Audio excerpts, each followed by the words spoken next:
Okay, so if we continue on looking at Robbie Burns's poem, Red, Red Rose, we can also identify, we looked at the examples of symbolism, the red, red rose as a symbol of love and passion and romance.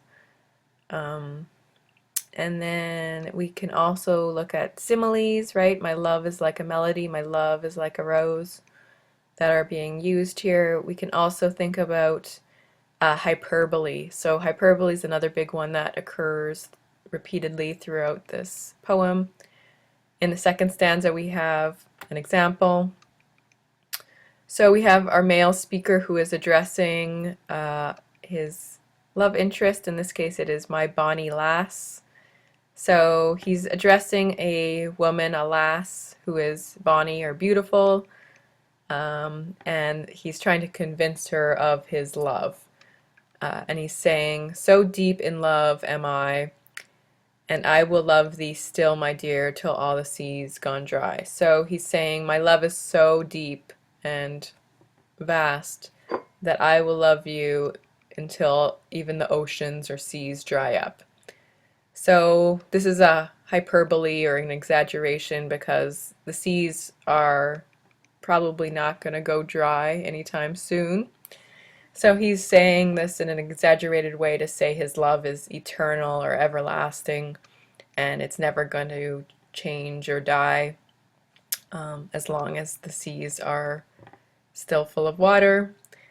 And then other ones occur in stanza 3. We have repetition again. So till all the seas gone dry, my dear, and the rocks melt with the sun, I will love thee still, my dear, while the sands of life shall run. So repetition, and then we have another hyperbole or hyperbolic statement when he says, I will love thee still, and the still, my dear, and until the rocks melt with the sun. So rocks don't usually melt. We very rarely see that in nature. So he's again using exaggeration or hyperbole to suggest that his love is everlasting, right? And as long as the sands of life shall run. So here we have a symbolic sort of the sands of an hourglass being evoked in his language, so imagery of an hourglass. So he's saying as long as I'm alive and life goes on, I will continue to love you forever. And then he is about to depart, so it sounds like, and fare thee well, my love, and fare thee well a while, and I will come again. So he's leaving, and he's promising his love, it seems, to his lady while he leaves. And then he says, I will come again, my love, though it were 10,000 miles. So he might be going far, far away, but he'll still love her, and he promises to come again, even if it is 10,000 miles that he has to travel in order to return to his beloved. So it's again a poem that evokes some of the traditional male love songs of the past, and it's also, we can hear Robbie Burns's sort of Scottish dialect in the language. It's using exaggeration and symbolism, repetition, imagery, hyperbole, all these things to convey the strong message of love that this speaker has to his love interest, who is the bonny lass that he's addressing, the auditor. And everything goes to convey the message that he's conveying about how much he loves this woman, and also convincing her of his love. So it's a little bit an exaggeration. We think about traditional love poems as being a bit over the top. Often if somebody said this to you nowadays, we would think of it as cliche, but at the time it was sort of inventing the romantic language that is now considered sort of too traditional or too sort of cliche.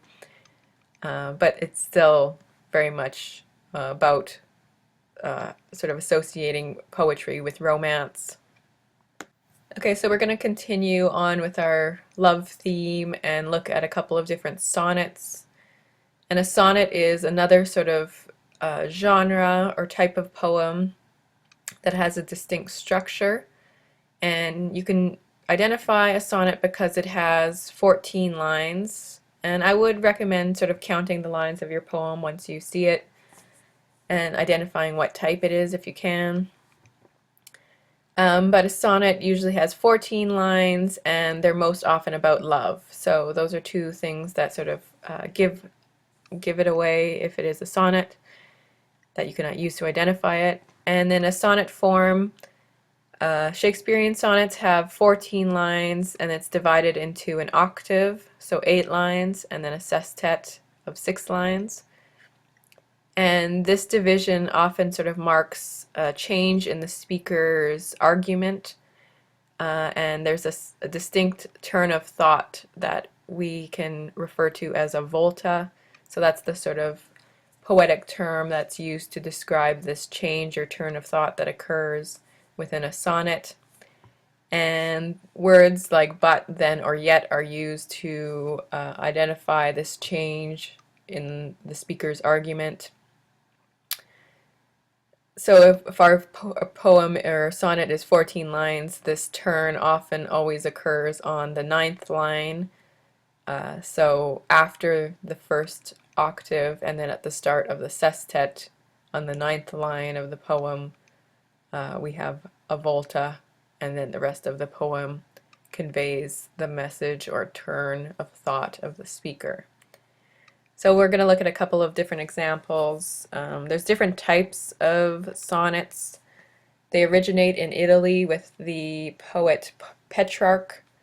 We're not going to look at any Petrarchan sonnets, but he's very much known for his sort of, we would associate it with cliched romantic language, again, over the top promises of love, eternal love, all these sorts of messages. And then we'll look at an example of a Shakespearean sonnet, and then there's also an example of a Spenserian sonnet. So we'll look at some specific examples and look at how sonnets are also used to convey this idea of love. So Shakespeare didn't originate the sonnet, that was Petrarch, the Italian poet, but he did sort of make it his own, and Shakespearean sonnets do have a sort of different rhyme scheme than traditional Italian Petrarchan sonnets. But first things first, you should read the poem out loud once you have it. So I'll read this out loud, and then we can sort of identify the rhyme scheme and the speaker, the auditor, and any other information that we can in order to get or start explicating this poem. So, shall I compare thee to a summer's day? Thou art more lovely and more temperate. Rough winds do shake the darling buds of May, and summer's lease hath all too short a date. Sometime too hot the eye of heaven shines, and often is his gold complexion dimmed. And every fair from fair sometimes declines by chance or nature's changing course untrimmed. But thy eternal summer shall not fade, nor lose possession of that fair thou owest. Nor shall death brag thou wanderest in his shade, when internal lines to time thou growest. So long as men can breathe or eyes can see, so long lives this, and this gives life to thee. So if I was going to analyze this poem, I would probably start by going line by line and making sure that I understood everything, the line by line sort of translation of the main ideas of this poem. I would identify the speaker and try to understand if there's a conflict or a scenario being sort of expressed in this sonnet. So I know it's a sonnet because it is 14 lines and it follows the traditional patterns of a sonnet. Our speaker in this case is expressing their feelings to their love interests, and comparing them to a summer's day. And the conflict seems to be about eternal love, right? We want, or there's a sort of this idea that love is everlasting that's being conveyed. So if we go line by line through this poem, we can sort of understand it more deeply. So, shall I compare thee to a summer's day? Thou art more lovely and more temperate. So, you might have to look up the word temperate to make sure you understand what that means. We know that thou is sort of Old English for you. So the speaker here is comparing thee or thou to a summer's day. They're speaking to somebody and saying, I'm going to compare you to a summer's day, and you are more lovely and more even-tempered. So you're more temperate than the summer. And then he's going on to elaborate. So rough winds do shake the darling buds of May, and summer's lease hath all too short a date. So in summer, it's not temperate because there are rough winds that shake the darling buds of May, so the trees. So you do get rough winds in May. And summer's is just too short. So you are better, more lovely, and more temperate than summer. And then he's saying also, sometimes too hot the eye of heaven shines, and often is his gold complexion dimmed. So in this case, we have to understand what he means by the eye of heaven. So this is, again, a very metaphorical way of describing the sun. And we also have an example of personification, so his gold complexion.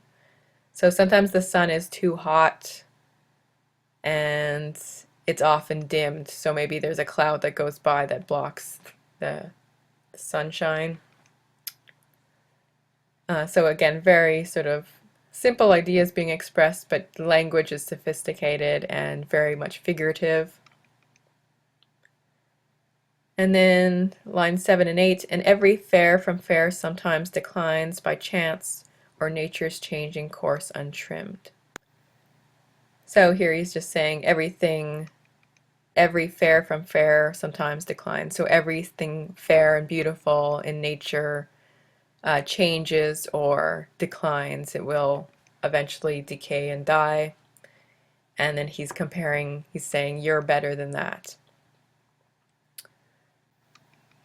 So the word but here, line 9, this would be the volta. So he's set out his argument at the start. So the first 8 lines are saying why the summer has problems, right? How the summer is not temperate, or it's lovely, but it's too short, it's too hot, it doesn't last. You are different, right? The speaker is describing how this auditor, this person he's talking to, is better and more beautiful, and then we'll convey this message in the last 6 lines. So he's saying, but thy eternal summer shall not fade. So, but thy, right, is you. Your eternal summer shall not fade, nor lose possession of that fair thou owest. So you will never, your beauty, your fairness will never fade or die. You'll never lose possession of that which makes you beautiful. And then lines 11 and 12, nor shall death brag thou wanderest in its shade, when internal lines to time thou growest. So here we have a personification of death, bragging that you have died. So he's saying, no, death will not claim you as his, when in internal lines you will continue to grow and live. So the eternal lines, this is where it's getting more confusing, but the eternal lines he's talking to is the poem itself. So this poem will continue to live on, be read and reread over and over again throughout time, And in this way, he's promising eternal life to his beloved, the